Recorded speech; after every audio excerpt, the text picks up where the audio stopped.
here? No. Okay. Perfect. You'll be the Perfect. first to know. Okay, tonight I want to start with my disclaimer. The information I've got all came from two books. The first one, which happens to be a great book for me, the title is Catholicism for Dummies. And the second one is Catholicism Answer Book by the authors of the Reverend John Trujillo Jr. and Reverend Kenneth Brightini. And I've either taken their words verbatim or paraphrased what they wrote. Both books have been granted both the Nihil Obstat and Imprimatur. Okay, the topic is grace. Without it, you're dead. What is grace and why do we need it? My dictionary at home has several definitions for grace, three of which are: 1, unmerited divine assistance given humans for their regeneration or sanctification. 2, a virtue coming from God. 3, a state of sanctification enjoyed through divine grace. Grace is a totally free, unmerited gift from God. Grace is a sharing in the divine. It's God's help, the inspiration that is needed to do His will. It was grace that inspired the martyrs in the early days of Christianity to suffer death rather than deny Christ. It was grace that bolstered St. Bernadette enough to sustain the derision of the locals in reaction to her claims to have seen the Virgin Mary. You cannot see, hear, feel, smell, or taste grace because it is invisible. Catholic belief, however, maintains that grace is the life force of the soul. Grace inspires a person to selflessly conform to God's will, and like the battery in the Energizer Bunny, grace keeps the soul going, going, going, and going.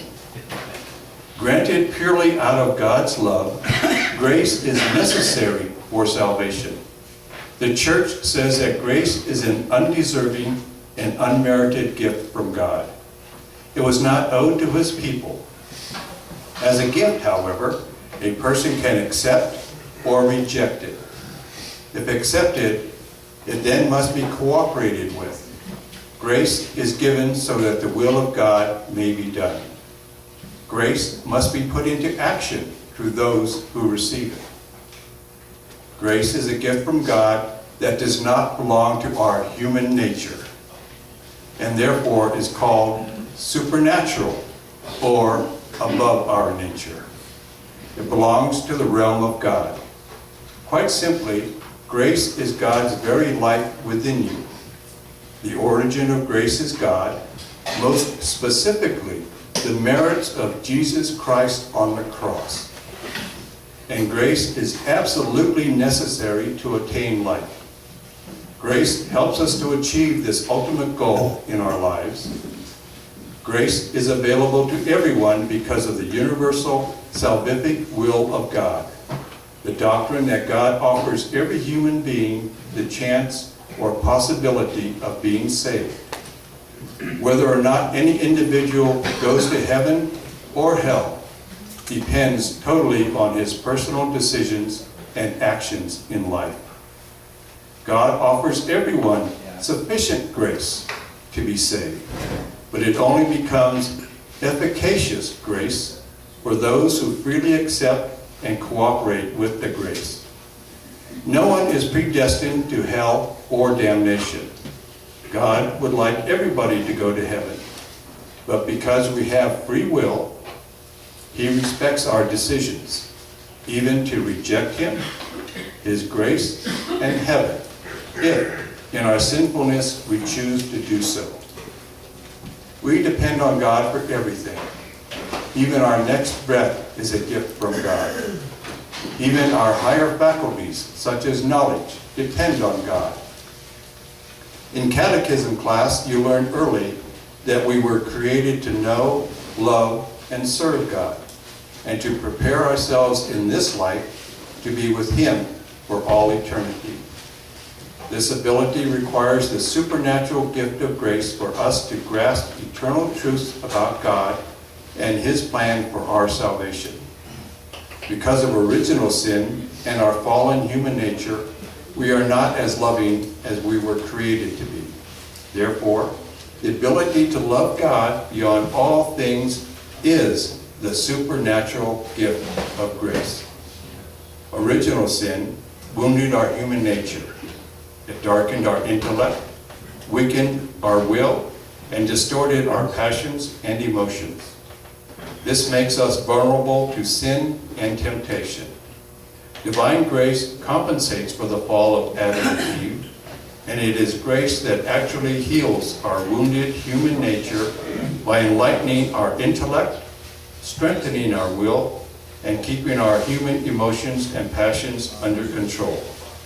In fact, even the ability to do good and works of charity depends upon the gift of divine grace. Finally, the ability to pick ourselves up from sin, to be forgiven, to follow the commandments, and even to avoid sin depend upon grace. St. Thomas Aquinas, a 13th century Catholic theologian, said that grace builds upon nature and perfects it. To be sustained in the presence of God, to avoid sin, and to persevere requires grace. But because of our free will, we can always lose grace. Through grace, we become the adopted children of God, members of His mystical body, the Church, and heirs to the heavenly throne. Grace elevates our nature. It brings us to share intimately in the life of God.